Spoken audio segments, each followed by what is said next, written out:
Toujours à Bobo-Dioulasso, le ministre de la Culture, des Arts et du Tourisme a visité quelques sites.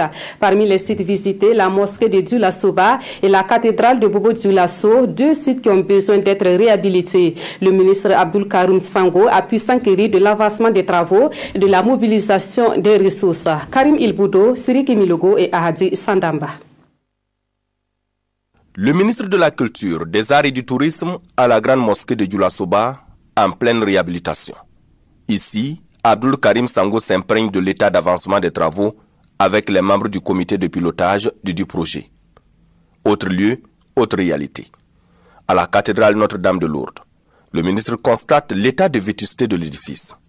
Si à la grande mosquée de Dioulasso-Ba, le premier responsable de la culture et du tourisme constate un bâtiment en plein chantier, à la cathédrale Notre-Dame de Lourdes, l'heure est toujours à la mobilisation des ressources.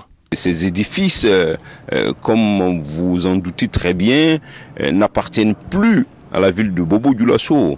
Elles font partie, elles ont été identifiées et classées comme étant des éléments du patrimoine culturel national.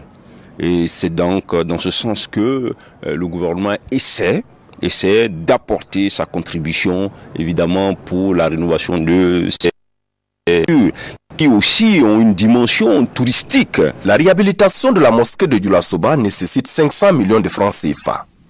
Pour ce qui est de la cathédrale Notre-Dame de Lourdes, 760 millions sont nécessaires pour sa rénovation. Et de ces lieux de culte, Abdoul Karim Sango s'est ensuite rendu au mausolée Gimbi Ouattara.